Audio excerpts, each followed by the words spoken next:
আসসালামু আলাইকুম। আশা করি সবাই অনেক ভালো আছেন। গত ক্লাসে আমরা অ্যাফার্মেটিভ এবং নেগেটিভ সেন্টেন্সের ট্যাগ দেখেছিলাম। আজকে ইম্পারেটিভ সেন্টেন্সে কিভাবে ট্যাগ করতে হয় এবং বাক্যে বা সেন্টেন্সে ইনডেফিনিট প্রোনাউন থাকলে কিভাবে ট্যাগ কোশ্চেন করতে হয় সে সম্পর্কে জানব। ইম্পারেটিভ বাক্যটি অ্যাফার্মেটিভ, নেগেটিভ যাই হোক না কেন, ট্যাগ কোশ্চেনটির অক্সিলারি ভার্ব সর্বদা অ্যাফার্মেটিভ হয়। এখানে কয়েকটা নিয়ম আছে। সেটা হচ্ছে যখন লেট আস বা লেটস দ্বারা বাক্য শুরু হয় তখন শ্যাল উই বসে। ট্যাগ কোশ্চেনে স্বভাবতই শ্যাল উই এবং প্রশ্নবোধক চিহ্ন বসে। আবার যখন let him, let her, let me, let them এইগুলো দ্বারা বাক্য শুরু হবে তখন উইল ইউ। মেইন ভার্ব দ্বারা বাক্য শুরু হলে উইল ইউ প্রশ্নবোধক চিহ্ন।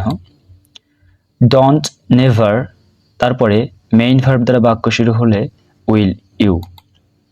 Please, kindly plus main verb দ্বারা বাক্য শুরু হলে উইল ইউ বসে।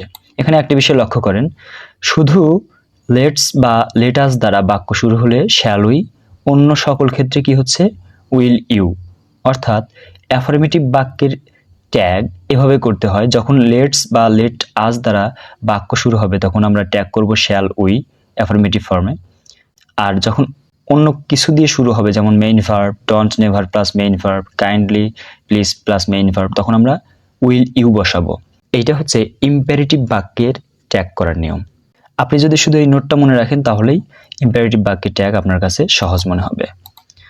এরপরে ইনডিফিনিট প্রোনাউনের ট্যাগ করতে হয় মাঝে মাঝে আমাদের। অন এবং বডিযুক্ত ইনডিফিনিট প্রোনাউন দিয়ে বাক্য শুরু হলে ট্যাগের প্রোনাউন হিসেবে দে বসে। যখন অন এবং বডিযুক্ত ইনডিফিনিট প্রোনাউন যেমন এভরিওয়ান, এভরিবডি, সামওয়ান, সামবডি এরকম দ্বারা যদি বাক্য শুরু হয় এরকম ইনডিফিনিট প্রোনাউন দ্বারা, সেক্ষেত্রে ট্যাগের প্রোনাউন হিসেবে দে বসে।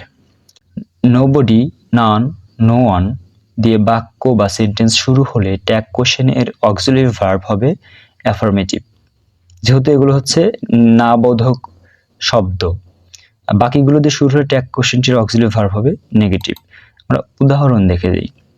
নোবডি ফোনড, কেউ ফোন করেনি, তাহলে এখানে নো বডি আছে, যার প্রেক্ষিতে আমরা নো বডি যেহেতু না বোধক অর্থ দেয়, সেই প্রেক্ষিতে না সূচক বোঝায়, সেই প্রেক্ষিতে ডিড দে বা অ্যাফার্মেটিভ সেন্টেন্স আমরা অ্যাফার্মেটিভ ট্যাগ করলাম।